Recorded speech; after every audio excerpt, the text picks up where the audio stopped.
Tenemos en línea un compañero que hace unos tiempitos que veníamos convocando para charlar con nosotros, porque en el marco veníamos hablando de la realidad internacional, de la realidad nacional, que es tan bizarra, tan compleja, y digo, bueno, incorporemos a algún compañero con lo que podamos hablar racionalmente de algunas cosas, que sobre todo las que hay que hacer para adelante cuando se acabe esta pesadilla.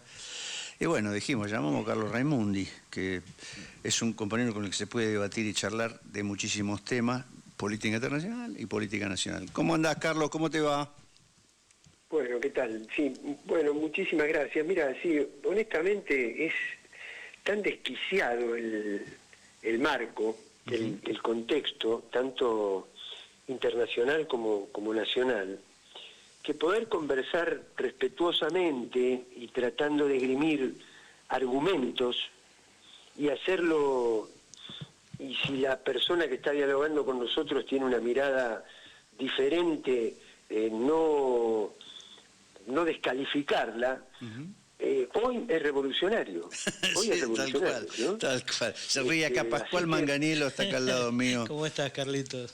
¿Qué tal? No, yo le doy mucho valor a poder conversar y argumentar, no buscar el impacto, buscar la reflexión, el análisis, ¿no? El pensamiento crítico, todos los valores que están negados, y obviamente el hecho de que los más poderosos proyecten ese tipo de gestualidad influye sobre la sociedad. ¿Qué te parece? Prepara un clima en la sociedad. Así que salir de esto va a ser complejo, pero lo tenemos que hacer más que nunca. No, igual yo te digo, nosotros acá tratamos de ser racionales, y la verdad que la gente que entrevistamos tiene mucha repercusión en YouTube, en todo. La verdad que hay miles de gente que nos escucha. Hay mucha gente racional en la Argentina, ¿no? Lo que pasa es que todo se maneja mucho por el rating, ¿viste? Por el impacto. Por ejemplo, a mí los compañeros que editan las entrevistas me dicen, ponele mucho énfasis al título, ¿viste? Porque los títulos, como toda la vida, son más importantes que el contenido. El título de los diarios vendía los diarios, y después el contenido por ahí pocos lo leían o no eran los que más leían. Alerta, ¿no? Alerta, dice C5N. Famoso crónica, que dice, hacía la pantalla roja. Bueno, todo eso evidentemente atrae. Yo me centré para llamarte en esta oportunidad en una entrevista que tuviste con una colega, en el que hablaste de cuáles serían las formas de reactivar la economía argentina rápidamente. Y vos hablaste de las viviendas. Es un déficit que arrastramos de hace muchos años. Inclusive en la famosa década ganada no se hicieron, para mí, todas las viviendas que habría que haber hecho, y eso hubiera dado mucho impulso a la economía, porque, como decís vos, es algo que está hecho por todo, materiales nacionales, mano de obra nacionales, y agregaste algo que se lo comenté a varios docentes que dijeron, qué gran idea, dice, hacer turnos completos para recuperar todo el atraso formativo que tienen muchos pibes en los colegios, lo que implica doble cantidad de docentes. Bueno, los docentes me aplaudían cuando decía esto. Bueno, Carlos, esa línea me gustaría que sigamos. ¿Cómo salimos de todo esto? Yo creo que algún día vamos a salir. Yo creo, algunos imaginan que es muy rápido el fin. Yo no lo puedo jugar, no soy adivino, pero que está en barranca abajo es evidente, no hace falta que me lo diga una encuesta, ¿no? Y bueno, lo que pasa es que hay muchas cosas contenidas en toda esta reflexión tuya. Mirá, yo creo que está muy atado el final de Milei con el final de Trump, porque ahí se van a ensamblar dos planos distintos, ¿no? El del malestar social, que hay en la base social del país, y el corte de tijera del apoyo financiero externo. Entonces, cuando se unen esos dos crisis, ahí se genera, digamos, un clima distinto. El punto número 2 es que cuando esas cosas suceden, cuando se producen ese tipo de giros en una sociedad, cambia mucho el clima social y cambia la legitimidad. ¿Por qué digo esto? Porque hay gente que dice, la sociedad se ha recostado mucho sobre la derecha, por eso no tenemos que ser tan fuertes en las cosas que planteemos. Y yo creo que eso está equivocado, porque no cuenta con este elemento que te decía, que es que cuando que para que una sociedad esté preparada para votar otra cosa, quiere decir que en la base social cambió el clima. ¿Y qué quiere decir cambió el clima? Que se van a dar cuenta de la cantidad de mentiras que se le dijeron. Claro. Y entonces van a empezar a necesitar creer en otra cosa. Por eso creo en que hace falta algunas líneas muy fuertes, algunas líneas de propuesta muy fuertes, que generen una especie de shock, de que irradien, digamos, de reconstrucción de la esperanza colectiva. La número uno es cortar la dependencia con el endeudamiento crónico del país con los organismos financieros. Y la número dos, después puede venir, obviamente, me van a decir reforma judicial, reforma de los medios de comunicación, también, por supuesto, a fondo. Pero primero eso, y segundo, shocks por la positiva. Porque vos te imaginás la cantidad de personas que no tienen la vivienda que les debería corresponder por derecho humano, ¿no? Primero, la esperanza que generás, la esperanza. Pero después, ese es un área de la economía que está desconectada de la dependencia financiera, porque los materiales son nacionales, Sí. porque los proveedores son nacionales, porque el costo tanto del material como del transporte como de la mano de obra es en pesos, no está dolarizada esa tarifa. Por el efecto multiplicador exponencial de la circulación monetaria, cuando vos tenés una maquinaria que empieza a funcionar, que estaba ociosa y empieza a funcionar, eso después te repercute en todos los servicios. Quiere decir que ahí vos tenés un efecto económico y un efecto social en paralelo, en simultáneo. Y lo otro tenía que ver con la educación pública, porque yo estoy dispuesto hasta el día que me muera a defender la educación pública, pero al mismo tiempo tengo que reconocer que la educación pública no funciona bien. La educación pública no es ese factor igualador social que era. Lo reconocen no es el lugar de excelencia. Lo reconocen los mismos docentes con que hablas, ¿eh? Bueno, por eso. Entonces, vos para que la educación pública pueda competir con la educación de gestión privada, ni siquiera me refiero a la elitista, no me refiero a los colegios de élite, me refiero a la enseñanza parroquial, pero religiosa o no, pero de gestión privada, y que en muchos casos está vinculada con el negocio de la educación, Claro. Y que le cuesta mucho dinero a los hogares y demás. Vos para eso tenés que tener una escuela que, primero, que dé clase los 5 días a la semana, sin golpes bajos, sin sorpresas, y segundo, que le dé una educación completa a los chicos, donde tengan tareas extracurriculares, idiomas, informática, educación ambiental, educación física. Para eso hace falta el turno completo, como hay en otras escuelas. Entonces, si vos hoy tenés un establecimiento te sirve para 2 turnos, ese establecimiento lo vas a tener que usar para un solo turno. Por lo tanto, la mitad de los estudiantes. Entonces vos vas a tener que duplicar la cantidad de docentes y la cantidad de establecimientos. Quiere decir que se le agrega a la cuestión educativa la... ¿Se cortó? ¿Se cortó? ¿Qué pasó ahí? A ver si... No. ¿Lo puedes llamar por fijo? Ah. Bueno, tuvimos un corte Una pena. inesperado. Una pena. Sí, sí. Sí, yo coincido con el planteo que hace Raimundi. Lo único que me hubiera gustado conversar con él es si ve que aparece una propuesta como la que él realiza con envergadura, con carnadura, es decir, la verdad que es un tema, me da la impresión de que los dirigentes están muy por detrás de lo que necesita... Lo que propone Carlos. No, de lo que propone el Raimundi ni hablar, pero digo, de lo que necesita la gente de carne y hueso, el laburante, el humilde, el pibe que labura por 2,50 pesos. Perdóname, Dayana, ¿y si llamamos de un celular? ¿Lo podés conectar? ¿Mi celular, si querés? Bueno, vamos a tratar de Dale. restablecer la comunicación con Carlos Raimundi, que la verdad muy, pero muy interesante la visión que tiene, ¿no? El ángulo desde el que plantea cómo recuperar la Argentina para los sectores populares, ¿no?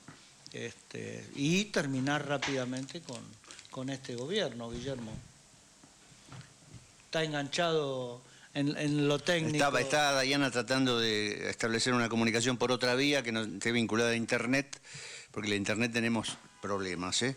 Igualmente, a los que nos estén escuchando, porque esto va y viene, la señal va y viene, vamos a publicar todos los reportajes. Ahí lo recuperamos. ¿Me escuchás, Carlitos? Sí. No sé por qué se cortó. No, sí, nosotros sabemos. Acá tenemos muchas dificultades, no sabemos si son técnicas o si son políticas. La transmisión se corta. Se corta. Estabas diciéndonos el tema de la escuela pública, la necesidad del doble turno, ahí nos quedamos. No, bueno, te decía que hay dos grandes problemas a resolver. Uno es el equilibrio entre que la escuela pública siga desempeñando su función social, es decir, a un chico que necesita comida, incluirlo, a un chico que necesita un aprendizaje especial, una técnica de enseñanza especial, por su situación social, por su situación nutricional, por su marginalidad, lo que sea, que se cumpla esa función, pero que eso no afecte la calidad del aprendizaje de todo el grupo. Uh-huh. Hay que encontrar el punto de equilibrio, que lo hay. Y lo otro que hay que encontrar es cómo respetar a rajatabla todos los derechos laborales de los docentes, pero al mismo tiempo garantizar que los docentes van a cumplir los 5 días de la semana, los 30 días del mes y los 9 meses del año.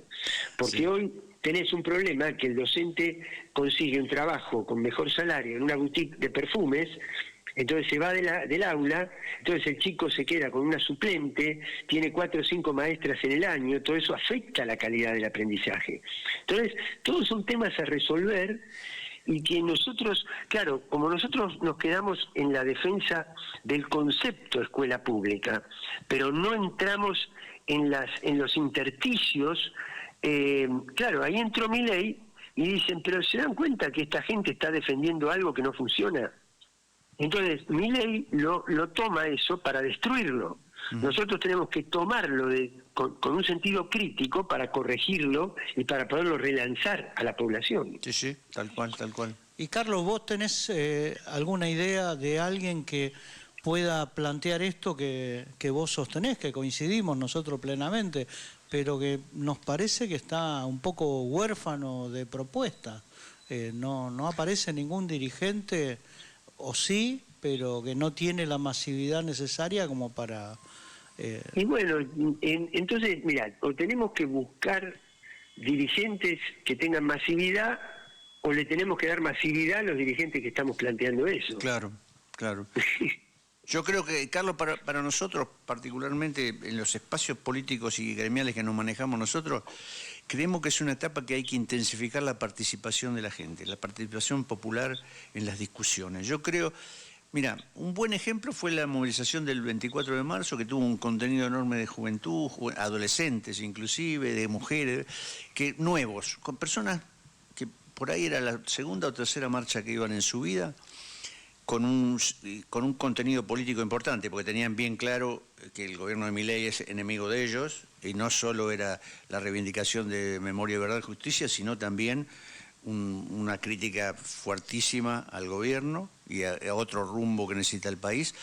Y toda esa participación, ese 24 de marzo está pendiente de participar constantemente en los territorios, en las escuelas, en las universidades, en los locales políticos, en donde sea.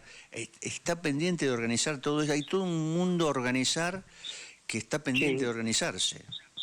Bueno, estamos trabajando permanentemente en eso. Mira, yo creo que es muy importante esto que vos decís, porque estamos en una etapa, digamos, hay etapas donde vos conducís el Estado, tenés un movimiento homogéneo, tenés cierto apoyo social mayoritario, entonces vos con un liderazgo fuerte, desde un vértice, sí, podés proyectar políticas, podés hacer que te sigan. Ahora, cuando estás en una profunda crisis, necesitas horizontalidad. Porque si vos ante una crisis de confusión generalizada, como esta que estás describiendo, querés imponer, lo que haces es fragmentar más todavía. Entonces hay que dar horizontalidad. Mira, el otro día se presentó un libro de Gustavo N.G. y Néstor Restivo que se llama China, una muralla contra la pobreza. Sí, sí. Donde ellos describen un proceso por el cual en 30 años China sacó de la pobreza 800 millones de personas. China tiene una economía muy planificada, van por el 15º plan quinquenal, pero al mismo tiempo, para resolver el tema de la pobreza, no tenían una fórmula única, sino que iban armando reuniones en cada grupo social, con cada característica. Otra cosa era un campesino, otra cosa era un obrero industrial, otra cosa era un trabajador. Son distintos perfiles. Y para cada uno, ¿qué se le hacía? Se le iba consultando, se le iba preguntando, porque si no vos le aplicás un programa homogéneo que termina siendo artificial para esas personas, termina siendo una especie de traje de confección que es para todos. Vos tenés el mismo corte y las mismas medidas, pero resulta que vos tenés una persona más grande y una más chica y no a todas les va el mismo traje. Y de esa manera también se mantuvo el gobierno de la revolución bolivariana en Venezuela, con la democracia de comunas, preguntándole a cada persona dónde había que priorizar el presupuesto. Sí. Bueno, ese tipo de cabildos abiertos hay que armar. Está bien, pero esos son gobiernos populares, ¿no?, que tienen una fuerte impronta de justamente de los que conducen. El problema en la Argentina es que nosotros, a no ser la excepción de algunos gobernadores, y particularmente el de la provincia de Buenos Aires, no aparece quien pueda encabezar. Y realmente los sectores populares, para participar el día de hoy, el tema económico y social, que es una losa impresionante en la cabeza de las personas, impide la democratización de la acción política. Y te agrego que vos bien decías que esa horizontalidad no está. Entonces el líder puede estar, porque por ahí Axel es un líder, pero está solo. Y solo, ¿quién está rodeando ahora a Axel? ¿Quiénes están primeriándonos a los que queremos otra cosa? Personajes que ya conocemos, que se pasan de un lado a otro de la calle sin ningún problema, que hoy están con nosotros, mañana están del otro lado. Esos son los que más rápido, ellos no tienen ninguna horizontalidad, ellos son ellos, y van a estar ahí. Y si no estamos nosotros, los condicionantes van a aparecer para el líder, ¿eh? Eso es lo que... yo coincido. Mira, en algunos lugares la base de la aglutinación será la propuesta y en otros será el liderazgo. Y yo coincido, porque vos tenés el proyecto financiero de saqueo de Milei, tenés al lado el proyecto oligárquico, pero con algún nexo con el sistema productivo, que sería el de Roca, Mañeto, Madanes, que eso, la expresión política de eso puede ser Pichetto, puede ser Macri, puede ser Villarruel, y después tenés el proyecto nacional popular. Y la persona que con más énfasis, con más posibilidades, con más claridad se está proyectando para expresar ese proyecto nacional popular es Axel. Sí. Entonces, y bueno, tenemos que caminar en esa construcción, tratando de ocupar lugares. ¿Para qué? Para que esos lugares no los exprese gente que sabemos que no lo va a hacer correctamente, ¿no? Sí, es muy fácil enunciar eso, pero bueno, estamos peleando hace muchos años por lograr eso. Yo creo que es momento de escuchar, ¿no? Hay que escuchar a todos esos que fueron el 24 de mayo, hay que ir a escuchar y en base a lo que escuchan le daremos nuestra experiencia, le transmitiremos lo que podamos, porque hay muchos que hacen el mecanismo inverso. Van y hablan... Mira, te cuento una cosa. El jueves pasado, me parece, sí, creo que fue el miércoles de la semana pasada, en la UBA, en el aula esa grandota que hay, un complejo que se llama Cero Infinito, se hizo primero en el aula, culminó en el aula magna con un acto muy grande de Axel sobre el tema de universidad y ciencia. En la ciudad universitaria, sí. Pero previo a eso hubo una reunión de docentes, decanos, estudiantes, investigadores, que fue de escucha. Fue de escucha. Bien. Yo tuve la posibilidad de participar de esa reunión. Quiere decir que con ese método se va armando la propuesta. Bien. Porque el que te diga que tiene la propuesta armada, yo tampoco creo demasiado en las autopostulaciones. Viste que hay algunos dirigentes, no quiero hacer nombres, ¿no?, pero que se postulan a sí mismos, ¿viste? Que nadie los postula, pero van al programa y dicen, yo voy a ser el candidato. Sí. No me termina de cerrar esa forma tan individualista. ¿Vos decís porque hay como una demanda de que Axel se postule? ¿Por eso lo decís?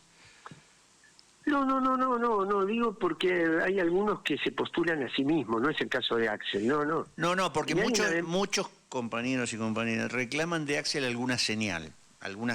Pero da señales, señales. Sí. ¿Cómo? Da. Axel maneja muy bien la doble velocidad en simultáneo, digamos, ¿no? Dar gestos de autoridad sin romper, ir creciendo, tratando de no pagar costos innecesarios. No, yo lo veo, y veo que más que nada el que termina tomando esas decisiones que para mí son sabias es él. Que hay gente alrededor que por ahí lo mueve a otro tipo de gestos, y sin embargo él dice, no, vamos, es como, ¿viste lo que en política internacional lo que le exigen a China que entre en guerra? Y China te dice, pará, tranquilo, Sí, si yo sin entrar en guerra cada vez soy más importante. Es verdad. ¿No?